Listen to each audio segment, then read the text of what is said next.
निवाई नेता प्रतिपक्ष टीकाराम जूली बुधवार शाम को निवाई दौरे पर रहे। इस दौरान होटल रामाज में कांग्रेस कार्यकर्ताओं को संबोधित करते हुए नेता प्रतिपक्ष टीकाराम जूली ने राज्य की भाजपा सरकार पर तीखा हमला बोला। जूली ने सरकार की कार्यप्रणाली पर सवाल उठाते हुए कहा कि भाजपा इस वक्त बुरी तरह से घबराई हुई है और हार के डर से निकाय व पंचायत चुनावों से कन्नी काट रही है। चुनाव टालने के लिए ओबीसी आयोग का बहाना बनाया गया है। जूली ने आरोप लगाया कि सरकार जनता के बीच जाने की हिम्मत नहीं जुटा पा रही। उन्होंने कहा, बहानेबाजी निकाय चुनाव को टालने के लिए ओबीसी आयोग की रिपोर्ट का बहाना बनाया जा रहा है। रात के 12 बजे जिलों की सीमाएं बदलने के लिए सरकार के पास डेटा और संसाधन मौजूद होते हैं, तो चुनाव कराने के लिए डेटा ऑनलाइन उपलब्ध क्यों नहीं?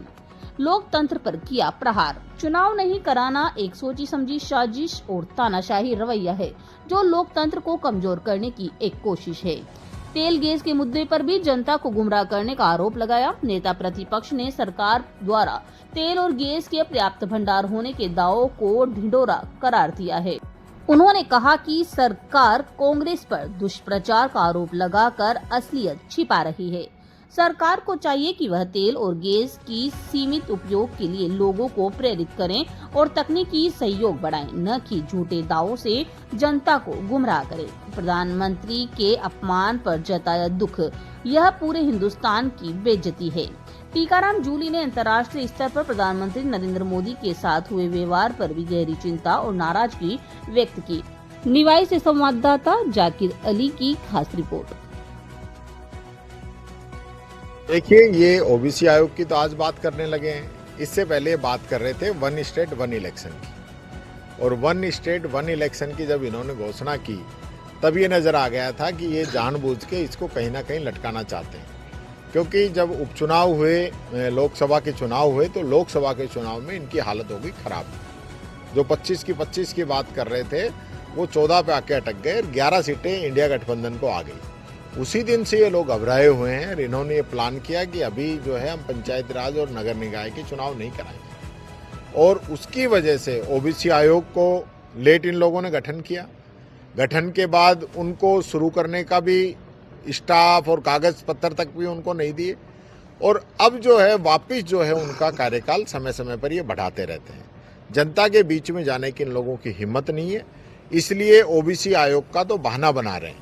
बाकी कोई, आजकल तो सब एआई का ज़माना है, पूरा डाटा ऑनलाइन है। कहाँ का डाटा चाहिए आपको बताइए, 1 मिनट में आ जाएगा। कौन सी पंचायत की जनसंख्या, कौन से जिले की जनसंख्या कहाँ की चाहिए? जब ये रात को 12 बजे जिलों की सीमा बदल सकते हैं, तब डाटा कहाँ से आता है? और अगर चुनाव कराने तब डाटा आएगा नहीं। तो ये जो सारी एक सोची समझी साजिश है, इन लोगों की मंशा संविधान को कमजोर करने की है, लोकतंत्र को कमजोर करने की है। तानाशाही ये लोग करना चाहते हैं, लोकतंत्र का सम्मान नहीं करना चाहते हैं। इस वजह से ये लोग चुनाव नहीं करा रहे हैं। नहीं तो उपचुनाव तो भरतपुर में 6 महीने के अंदर होना चाहिए था जिला प्रमुख का, वो तो मुख्यमंत्री जी का गृह जिला है, उसमें कौन से ओबीसी आयोग की रिपोर्ट की दिक्कत आ रही है? लेकिन वही चुनाव नहीं करा पा रहे। लगातार जो है हमारे जो प्रधान है और नगर पालिकाओं के चेयरमैन है, उनको सस्पेंड करना, कोर्ट से बहाल होके आ जाए तो फिर सस्पेंड करना, फिर बहाल होके आ जाए तो फिर सस्पेंड करना, 4 बार सस्पेंड कर रहे हैं, बिना जांच के कर रहे हैं। तो ये तानाशाही इन लोगों ने कर रखी है। देखिए, मैं वही बात कह रहा हूँ, सबको पता है तकलीफ है, परेशानी है, पूर्ति सरकार नहीं कर पा रही है। सरकार को ये कहने में कहाँ दिक्कत आ रही है कि भाई थोड़ी दिक्कत है, लोग जो है संभल के चलें, कम गैस का उपयोग करें, कम डीजल पेट्रोल का उपयोग करें, या जो वैकल्पिक संसाधन उस पर जाने का प्रयास करें, तो लोग मदद करेंगे। जो लोग कोरोना भगाने के लिए ताली थाली बजा सकते हैं, तो ये तो कुछ भी नहीं है। लेकिन आप गुमराह कर रहे हो, आप कह रहे हो कोई कमी नहीं है। फिर आपने 60 रुपये रसोई गैस पे क्यों बढ़ाए? लगभग 350 रुपये कमर्शियल सिलेंडर पे क्यों बढ़ाए? और उसकी सप्लाई भी आज तक बंद है। प्रीमियम पेट्रोल क्यों बढ़ाया? 22 रुपये इंडस्ट्री के डीजल पे क्यों बढ़ाए? जो एविएशन का तेल आता है उस पर आपने क्यों बढ़ाए? उसका कोई जवाब नहीं है। ये पूरी जो गैस की सप्लाई है, इससे गरीबों का, आप सिलेंडर कितना महंगा कर रहे हो। जो बेचारे ठेले वाले हैं, कोई चाय बनाता है, कोई फास्ट फूड का काम करता है, उन सब के बेचारों की दुकान बंद कर दी इन लोगों ने। वो गरीब लोग कहाँ जाएंगे? कई इंडस्ट्रियाँ ऐसी है जिसके अंदर गैस की सप्लाई होती है, वो सप्लाई बंद होने से वो इंडस्ट्री बंद होगी, वहाँ मजदूर जो काम कर रहे थे वो कहाँ जाएंगे? आपने 5 साल से जो मुनाफा कमाया है, मलाई खाई है इस सरकार ने, और जो अपनी तेल कंपनियां हैं, हजारों करोड़ रुपए का प्रॉफिट है।